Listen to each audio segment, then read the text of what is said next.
আজকের অনুষ্ঠানে নজরুল সঙ্গীত পরিবেশন করবেন আমন্ত্রিত শিল্পী এবং সঙ্গীত বিভাগে শিক্ষক ও শিক্ষার্থীবৃন্দ। এই কবির বিরহ বেলায় ফুল বিলান, সেই কবির প্রয়াণ স্মরণানুষ্ঠানে ফুল দিয়ে আমরা আমাদের সম্মানিত অতিথিদের বরণ করে নিতে চাই। সম্মানিত অতিথিবৃন্দকে ফুল দিয়ে বরণ করে নিচ্ছেন চট্টগ্রাম বিশ্ববিদ্যালয়ের বাংলা বিভাগের শিক্ষার্থী নুসরাত জাহানুর রূপা, জান্নাতুল ফেরদৌস, সাউদা এবং নাফিসা সুলতানা। এমনকি তার সমস্ত যাপন জীবনের পরতে পরতে, তাই তো তার মতো এমন অসাম্প্রদায়িক, মানবনিষ্ঠ, দরদী, নির্যাতিতের দরদী কবি বাংলা সাহিত্যে দুর্লভ। স্বাগত বক্তব্য প্রদান করার জন্য অনুরোধ জানাচ্ছি বাংলা বিভাগের সভাপতি এবং নজরুল গবেষণা কেন্দ্রের ব্যবস্থাপনা পরিষদের সদস্য প্রফেসর ডক্টর তাসলিমা বেগম। আজকে জাতীয় কবি কাজী নজরুল ইসলামের ৪৬তম মৃত্যুবার্ষিকী আমরা আনুষ্ঠানিকভাবে পালন করছি, তাকে স্মরণ করছি, কিন্তু অনানুষ্ঠানিকভাবেও আমরা তাকে প্রায়ই স্মরণ করে থাকি। কারণ তিনি তো বলেই গেছেন, আমি চিরতরে দূরে সরে যাব, তবু আমারে দেব না ভুলিতে। ধরে বলি, ওই যে বলেছেন, ভোর হলো দৌড় হলো ফুকুমনি ওঠরে, ওই ডাকে জুই শাখে ফুল ফুকি ছোটরে, চুলবুল বুলবুল শীষ দেয় পুষ্পে, এইবার ফুকু চোখ খুলবে, কুলিহাল তুলিপাল ওই তরি চলল, এইবার ফুকু চোখ খুলল। আর সে নয় সে ওঠে রোজ সকালে, রোজ তাই চাঁদা ভাই টিপ দেয় কপালে, নাইরাত মুখ হাত ধো শিশু জাগরে, জয় গানে ভগবানে তুষি বর মাগরে।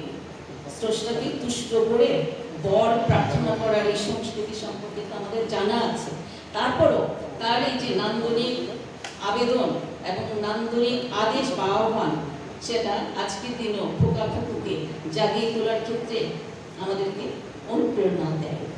আবার তাকে আমি বলি সকালবেলার পাখি, কারণ ওই যে তিনি আবারও বলেছেন, আমি হব সকালবেলার পাখি, সবার আগে কুসুম পাখি উঠবো আমি ডাকি, সূর্যি মামা জাগার আগে উঠবো আমি ডেকে।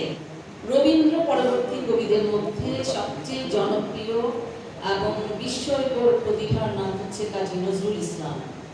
মুক্তি নামক কবিতা দিয়ে বাংলা সাহিত্য ক্ষেত্রে তার আবির্ভাব ঘটেছিল, কিন্তু কাকতালীয়ভাবে দেখা গেছে তিনি সারা জীবনই মুক্তির জন্য সংগ্রাম করে গেছেন। তিনি যে বাণীভঙ্গি, যে গুরু গম্ভীর বাণীভঙ্গি বাংলা সাহিত্যে প্রয়োগ করেছেন, এই জন্য তাকে যুগ প্রবর্তক কবির মর্যাদা দেওয়া হয়ে থাকে। নজরুলের সবচেয়ে বড় পরিচয়, তিনি বিদ্রোহী কবি। তিনি বিদ্রোহ করেছেন অন্যায় অত্যাচারের বিরুদ্ধে, শাসক এবং শোষিতের বিরুদ্ধে। তিনি বিদ্রোহ করেছেন কুসংস্কারের বিরুদ্ধে, মোল্লা পুরোহিতের বিরুদ্ধে। তিনি বিদ্রোহ করেছেন নারীর অমর্যাদা এবং অধীনতার বিরুদ্ধে। তার এই যে বিদ্রোহসুলভ যে বাণীভঙ্গি, বলবীর চির উন্নত মম শির, শির নেহারিগত শির আমি ওই শিখরি হিমাদ দিল, এই বাণীভঙ্গি আজও বাংলা কবিতায় অভিনব এবং এক গৌরবে প্রতিষ্ঠিত। মানুষের সংজ্ঞা একটা আছে প্রাচীন কাল থেকে, যে মানুষ হচ্ছে দুটো সত্তার অধিকারী। একটি হচ্ছে তার ঐশ্বরিক সত্তা, আরেকটি হচ্ছে তার জীববিজ্ঞানের যে সত্তা সেটা। এবং এইভাবে মানুষের মনের মধ্যে, শরীরের মধ্যে একটা আত্মার ব্যাপার আছে। আত্মা যখন এসেছে তখন পাপ পুণ্যের প্রশ্নটা এসেছে। আত্মা না থাকলে কিন্তু পাপ পুণ্যের প্রশ্নটা আসতো না। তো প্রায় এইভাবে সনাতন প্রাচীনকাল থেকে মানুষকে চিন্তা করা হয়েছে যে মানুষের মধ্যে ঐশ্বরিক প্রভাব আছে, মানুষের মধ্যে নশ্বরতা আছে, এবং এই দুটার বিরোধের মধ্যে দিয়ে মানুষ চলে। কিন্তু যখন জীববিজ্ঞান একেবারে উন্নতির শেখরে আসলো, তখন মানুষ সম্পর্কে আরেকটা ধারণা তৈরি হলো যে মানুষের মধ্যে আসলে আত্মা আছে কি নাই সেটা প্রমাণ সাপেক্ষ, কিন্তু মানুষের মধ্যে যে জীববিজ্ঞানের যে ব্যাপারটা আছে, অর্থাৎ জীব হিসেবে মানুষের সঙ্গে অন্য জীবগুলোর কোনো পার্থক্য নেই। তখন তারা যেটা চিন্তা করলো, আগে যে ইতিবাচক চিন্তা ছিল যে মানুষের মধ্যে ঐশ্বরিকতা আছে, এখন তারা চিন্তা করলো যে মানুষের মধ্যে একটা নেতিবাচকতাও আছে। নেতিবাচকতা মানে নেগেটিভ অর্থে নয়, নেতিবাচকতা মানে হচ্ছে ইনসাফিসিয়েন্সির অর্থে, ল্যাকিং এর অর্থে, নট হ্যাভিং অর্থে। কিভাবে? তারা বললো যে মানুষের যদি বুদ্ধি এবং যুক্তি এই দুটো বাদ রাখি, তাহলে দেখা যাচ্ছে যে মানুষ পশুর চেয়ে অসহায়। কিভাবে? কারণ যেমন সিংহের দাঁত আছে, নখর আছে, বাঘের দাঁত আছে, নখর আছে, ভালুকের লোম শরীর আছে, সদারুর কাঁটা আছে, ইত্যাদি ইত্যাদি মিলে দেখা যাচ্ছে যে প্রতিটা জীব মানুষের চেয়ে উন্নততর জীব। এটা যখন বললো, তখন স্বাভাবিকভাবে মানুষকে এইভাবে সংজ্ঞায়িত করার ক্ষেত্রে বিরাটভাবে সমালোচনা আসলো। কিন্তু আমি এখানে যে আমার প্রবন্ধে যেটা বলতে চাইছি, মানুষের এই নেতিবাচকতাটাকে নজরুল কিন্তু লক্ষ্য করে তার চিন্তাগুলো, তার দর্শনকে প্রসারিত করেছেন। নজরুল বলতে চেয়েছেন যে মানুষ আসলে পশুর চেয়ে অধম হচ্ছে যখন মানুষ তার অভাবগুলো পূরণ করতে গেছে। যেমন মানুষের বস্ত্র নাই, বস্ত্র তৈরি করতে গেছে, মানুষের ঘর নাই, ঘর তৈরি করতে গেছে। এগুলি করতে গিয়ে অর্থনৈতিকভাবে যেটা দেখা গেল যে পৃথিবীর খুব অল্প সংখ্যক মানুষ অনেক বেশি শক্তিশালী হয়েছে, কিন্তু বেশি সংখ্যক মানুষ হয়ে গেছে প্রপীড়িত, নির্যাতিত, তাদের জীবনধারণ পশুর চেয়ে একটা অধম অবস্থায় চলে গেছে। নজরুল সেই জায়গায় গিয়ে এই চিন্তার সঙ্গে আমরা একত্রিত হতে পারছি যে নজরুল মানুষের এই যে ইতরায়ন, মানুষ যে মানুষের চেয়ে অধম, মানুষ যে পশুর চেয়ে ইতর জীবনযাপন করছে, সেই জায়গায় নজরুল চোখ দিয়েছেন। চোখ দেওয়ার ফলে আমার প্রবন্ধে আমি বলেছি যে নজরুল কয়েকটা চিত্রকল্প তৈরি করেছেন।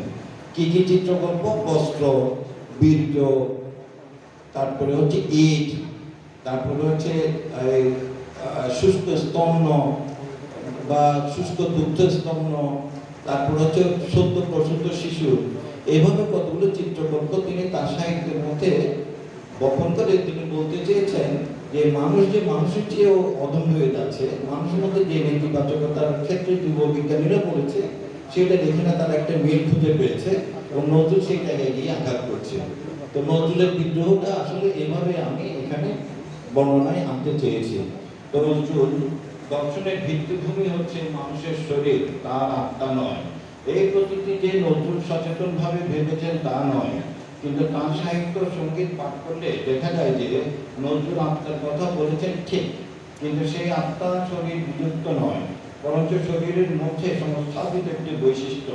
আচ্ছা, উনি সাহিত্যে এমন কোনো কর্নার রাখেন নাই যেটা উনি চর্চা করেন নাই। উনি একাধারে সাহিত্যিক, উনি ছিলেন শিল্পী, উনি ছিলেন সুরকার, উনি ছিলেন বংশীবাদক, সব কিছু স্পর্শ করেছেন সৃষ্টি করতে। আমি বাংলাদেশের যেসব জায়গায় নজরুল সম্পর্কে আলোচনা করেছি কিংবা আমি নিজে আলোচনা করেছি, আমার মনে হয় আজকের আলোচনাটি তাদের মধ্যে সর্বোৎকৃষ্ট। কারণ তিনি একই সঙ্গে মানব জীবনের ক্রমবিকাশ, ডারউইনবাদ থেকে শুরু করে সেখানে মার্ক্সবাদ থেকে শুরু করে সব কিছুর নিরিখে তিনি নজরুলকে দেখতে চেয়েছেন এবং আমাদের কাছে তিনি তুলে ধরেছেন সাম্যবাদী নজরুল, মানবিক নজরুল, বিদ্রোহী নজরুল কিভাবে আমাদের ভেতরে অবস্থান করে নিয়েছে। একটি অসাম্প্রদায়িক চেতনা তার মধ্যে ছিল। তিনি যেমনভাবে কোরআন জানতেন, হাদিস জানতেন, তেমনিভাবে তিনি সনাতন ধর্মের সব কিছু জানতেন। তার যদি একটি ইসলামী সঙ্গীত অথবা পাশাপাশি যদি আমরা সেবা সঙ্গীত দিয়ে বিচার করে সেগুলো দেখি, সবচেয়ে বড় কথা ছিল ব্রিটিশের আমলে নজরুল নিজে সেই দুঃখের মধ্যে একটি জয় পতাকা উড়াতে চেয়েছিলেন। তিনি বিপ্লব করতে চেয়েছিলেন, বিদ্রোহ করে সাধারণ মানুষের মধ্যে শান্তি আনতে চেয়েছিলেন, দুটো ভাত খাবার জন্য। বাঙালির জাতিসত্তার কবি নজরুল, বাঙালির জীবনে নজরুলের প্রভাব অত্যন্ত ব্যাপক, সেটাই উপলব্ধি করেছিলেন বঙ্গবন্ধু। বঙ্গবন্ধু সবসময় উপলব্ধি করেছিলেন বাঙালির সেরা উপসেরা তিনি বুঝতেন। তিনি নিয়ে এসেছিলেন নজরুলকে ভারত থেকে, আমাদের কাছে রেখে গেছেন নজরুলকে, যেন আমরা তাকে বারবার চর্চা করি। জানিয়ে রাখি যে এই বছর দুটো বিশেষ ঘটনার কারণে খুব তাৎপর্যপূর্ণ। একটি হচ্ছে যে নজরুলের বিদ্রোহী কবিতার জন্ম শতবর্ষ এবার, এবং একই সঙ্গে বঙ্গবন্ধু কর্তৃক নজরুলকে বাংলাদেশে আনয়নে অর্থাৎ পশ্চিমবঙ্গ থেকে আনার সুবর্ণ জয়ন্তী 72 সালের 24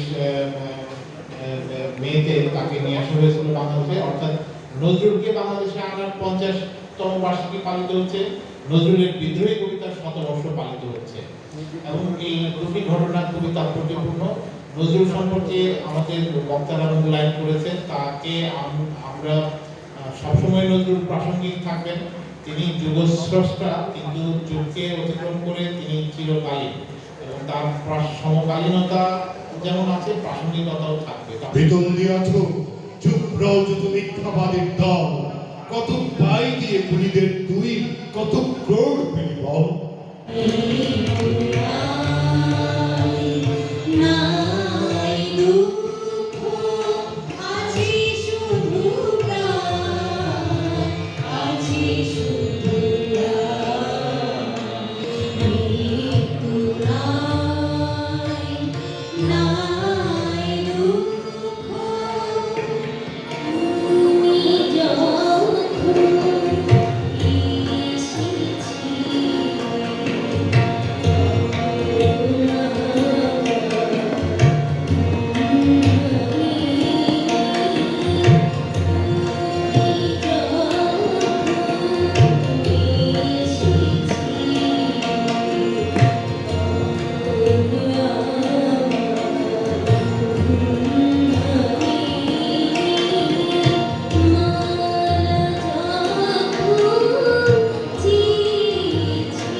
এই পুষ্কর শনি মহাকাল ধূমকেতু। এক হাতে বাঁধা বাঁশের বাঁশরি, আর হাতে ব্রহ্মতর্জনী, তিনি গেয়ে গেছেন সাম্যের গান, মানবতার গান। গাহি সামনের গান, যেখানে আসি এক হয়ে গেছে সব বাধা ব্যবধান, যেখানে মিশেছে হিন্দু বৌদ্ধ মুসলিম খ্রিস্টান, গাহি সামনের গান।